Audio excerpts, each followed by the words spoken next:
Bien le bonjour. Vous êtes d'un calme. Ben d'abord, permettez-moi de vous adresser mes vœux pour une année 2025 dont la suite, j'espère, sera aussi intéressante que le commencement, qui est sous de bonnes auspices. Je crois que le premier ministre Trudeau a pris la bonne décision en choisissant de quitter ses fonctions et de prédéterminer un peu la suite des choses pour qu'on ait un minimum de prévisibilité. Je lui souhaite, après le 24 mars, de nombreuses années de bonheur et de sérénité. Mais son successeur ou sa successeur devra déclencher des élections dès son arrivée en poste. Parce que, quoi qu'on fasse, le Parti libéral du Canada actuel, c'est le Parti libéral de Justin Trudeau. Et dans tous les gens qui pourraient être intéressés par sa succession, tous ceux qu'on connaît sont des gens de l'entourage de Justin Trudeau. Donc, c'est le même Parti libéral du Canada, avec le même bilan qui est celui du Parti libéral du Canada. Il appartiendra à l'histoire de faire le bilan personnel de Justin Trudeau comme premier ministre, mais les Québécois, eux, vont porter un jugement sur le bilan du gouvernement libéral en général. Et j'ai bien peur que ce jugement ne soit extrêmement sévère. C'est un gouvernement extraordinairement centralisateur qui empiète systématiquement sur les compétences et les juridictions du Québec et des provinces et qui ignore les demandes non seulement du Québec, mais des provinces. C'est un gouvernement qui a été inactif dans la lutte au changement climatique. C'est un gouvernement qui a opposé des comportements farouches contre la volonté du Québec de vivre dans un État qui soit laïque. C'est un gouvernement qui n'a présenté que des apparences en matière de préservation de la langue française. C'est un gouvernement multiculturaliste jusqu'à l'irresponsabilité, au point qu'on voit dans nos rues des manifestations qui se revendiquent de positions appuyées par la religion qui flirtent dangereusement avec la propagande haineuse sur la base des valeurs de ce gouvernement. C'est un gouvernement avec des politiques migratoires qui auront été extraordinairement nocives pour le Québec, malgré des modifications ou des volontés de modification annoncées récemment. C'est un gouvernement qui aura complètement perdu le contrôle sur les dépenses publiques et oublié que l'argent des dépenses publiques vient toujours des poches des contribuables, avec tout le mal que ça peut faire, notamment pour les retraités. C'est un enjeu assez significatif. Et je pense aussi, j'ai envie d'ajouter pour les jeunes familles qui commencent à trouver que tout ça est bien serré. Un bilan très négatif en matière de sécurité, que ce soit au niveau international par son refus obstiné de rencontrer ses obligations à l'endroit de ses alliés et de ses partenaires, alors que la géopolitique mondiale prend des allures inquiétantes. Aussi la sécurité intérieure sur les enjeux d'ingérence étrangère dans la démocratie canadienne et cette espèce de volonté de balayer sous le tapis. Donc, c'est un bilan que les Québécois vont aborder, je crois, avec énormément de sévérité. Et il n'y a qu'une seule façon de disposer de ces enjeux-là, c'est que le Parti libéral s'expose à une élection générale le plus rapidement possible, bien que comprenant qu'il y aura le choix d'un chef qui doit se faire très rapidement. Je comprends que, suite au 24 mars, normalement, on sera en élection générale à très, très, très court terme. C'est le bilan que je ferai maintenant, c'est le commentaire que je ferai maintenant suite à la décision du premier ministre et voyons ce que sera la suite à court terme. Auriez-vous préféré, M. Blanchet, que la Chambre reprenne et que là, il y ait vote sur une motion de confiance et de partir immédiatement en élection? Avez-vous l'impression que Justin Trudeau achète du temps là, avec cette prorogation? On ne peut pas vouloir une chose et son contraire. Il y a tellement de gens qui, depuis tellement longtemps, demandent le départ et la démission de Justin Trudeau, maintenant qu'il prend la décision, en effet, de démission. démissionner. Il serait bien embêtant de le lui reprocher ou de lui demander demain matin d'être chef d'un parti qui s'en va en campagne électorale. Ce qui ne doit pas arriver, par contre, c'est de créer le moindrement des délais indus ou de fantasmer sur une élection qui serait très tardive. Il faut qu'il y ait une élection générale au milieu du printemps 2025, c'est très clair. Donc, il n'y a pas de scénario où vous pourriez appuyer le prochain chef du Parti libéral pour maintenir ce gouvernement-là en vie un peu plus longtemps? Le Parti libéral change de chef dans le but d'aller en élection, j'espère. Ce gouvernement-là a survécu de façon artificielle grâce à une entente qui n'aura rien donné d'intéressant avec le NPD pendant tellement longtemps. Il n'y a aucune raison qui pourrait justifier que ce gouvernement reste en poste le moindrement plus longtemps que le minimum du minimum nécessaire pour que soit désigné un ou une nouveau chef. C'est légitime pour vous? C'est légitime ce délai-là qu'on accorde jusqu'au 24 mars en prorogeant le Parlement? Écoutez, soit on fait une course à la direction du Parti libéral, ou soit on garde Justin Trudeau en poste réellement sans démission annoncée. Je crois qu'il est légitime, compte tenu de ce qu'ont été les demandes de la société civile en général par rapport à M. Trudeau, qu'il y ait, mais immédiatement, une brève course à la direction du Parti libéral. Je ne vois pas d'autres scénarios. Et après ça, quand on revient à la fin du mois de mars, là, il y a plusieurs scénarios possibles, mais ils doivent tous aboutir rapidement à une élection générale, que ce soit par un vote de la Chambre ou, s'ils ne sont pas masochistes, par une visite à la gouverneure générale. Il faut qu'il y ait des élections générales à très court terme. What if there is something that is put on the table that the Bloc Québécois has been asking for, that a new Liberal leader decides to say, we would like your support in exchange for this? We are beyond that.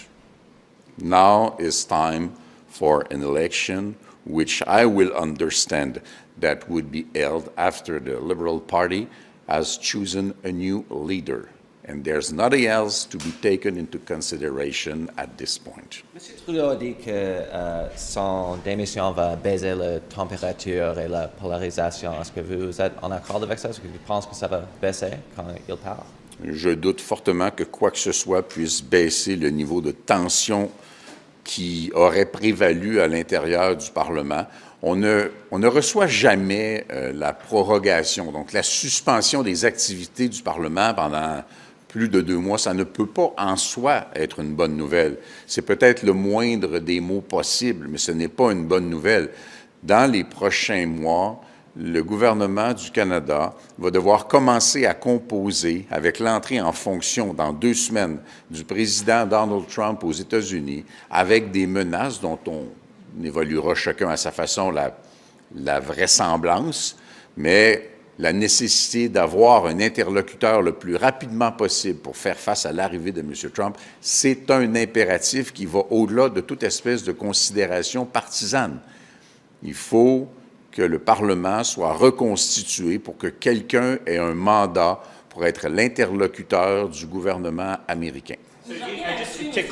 À quel point ça va nuire au Canada, le fait de proroger jusqu'au 24 mars, le fait que l'interlocuteur, justement, des républicains, de Donald Trump, ici, au Canada, ben ce ne soit pas un interlocuteur officiel, même si les ministres de M. Trudeau là, tentent de négocier quoi que ce soit. La bonne réponse, elle serait au passé. Il aurait fallu que ce soit fait l'automne dernier, puis qu'il y ait déjà en poste un Parlement dont serait issu un gouvernement qui serait capable d'être l'interlocuteur.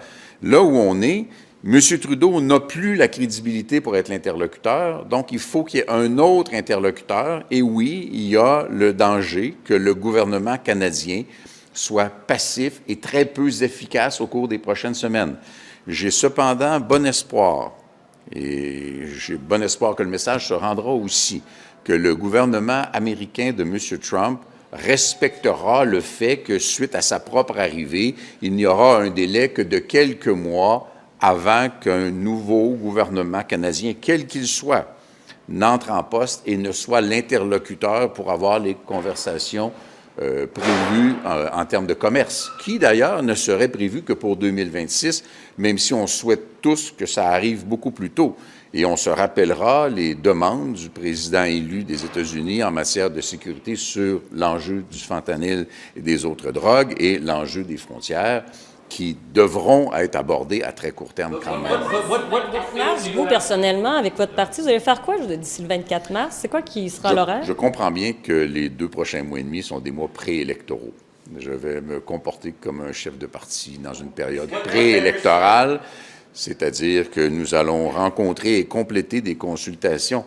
Ce qui est assez intéressant dans le contexte, c'est que le gouvernement va devoir arriver avec un discours du trône. Et dans ce contexte-là, nous, on a le désir et l'obligation d'aller consulter les gens pour que notre réponse soit la mieux articulée possible sur la réalité québécoise. Moi, de pouvoir reprendre la route et de retourner rencontrer les Québécois à travers le Québec, à part quelques présences quand même au Parlement, puis à part des suivis sur les dossiers gouvernementaux qui devront être aussi rigoureux, moi, je trouve que c'est une perspective intéressante. When you talked about earlier, and I hope I did not misunderstand you, I believe you said that you hope that President Trump will give Canada the time to find a new leader and then negotiate. What faith do you have that President Trump will do so and not take advantage of the position that Canada is now in? I do not believe that what the President-elect has said can be so rapidly implemented. We should normally have the necessary time to have a new parliament and another government, whichever it is. But I also believe that the sens de l'État, I do not know exactly how to translate that, but respect for the state will suggest to Mr. Trump to wait a few more weeks in order to have Canada set his own record straight before starting any negotiation. When has Donald Trump ever indicated something that he has that type of respect for statehood and procedure? What indicates to you that Donald Trump is that type of man? I said, and I will repeat once again, and I said that since the very day Mr. Trump was elected, that we will not set things on the proper path, believing that the man is always wrong and ill-intended. So let's believe that he will do some things which might be right. And the questions he has raised recently are relevant. The borders is a relevant question. Drugs is a relevant question. And trade might prove to be a relevant question also. Everything is in the way to do it in the coming months, and I am certain that in order to get the best out of this between friends and partners and allies as we are with the United States, the President will wait for us to be ready. Est-ce que vous écartez bel et bien de travailler avec le prochain chef libéral pour le restant du mandat qui a été accordé par les Canadiens? Puis, si oui, pourquoi? Totalement. Parce que il n'y a personne dans l'environnement du Parti libéral qui ne soit pas intimement lié au bilan du gouvernement libéral.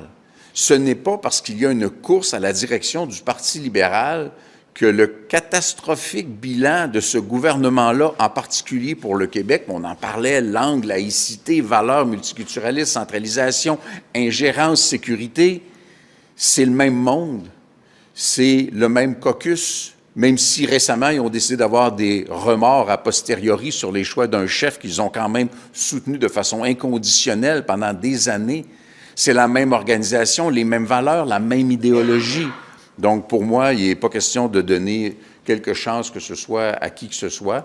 Quand ils auront fait leur choix, on pourra commenter sur qui sera en poste. So no matter who it is that takes over this Liberal Party, you will not work with them? The institution we are facing is the Liberal Party of Canada. It has been deeply transformed by Mr. Trudeau, and there is no possible way for this party to become something else in a few weeks. So we are facing the same people with the same values, the same ideology, we have to go in elections. Merci beaucoup. Rideau Cottage. Just on anglais, really quickly, your reaction to Mr. Trudeau's resignation this morning. All of it? Yes. I doubt it. I believe that Mr. Trudeau was right making the decision he made, even if it will cost us a few weeks before we get into elections, which is absolutely required. There is no significant difference between the Liberal Party that we know and the Liberal Party that will be presented to us after there's a new leader to that party. So there's only one way which is relevant for Quebec and I suppose for Canada, is for the population to be called to choose a new parliament composition. Merci beaucoup.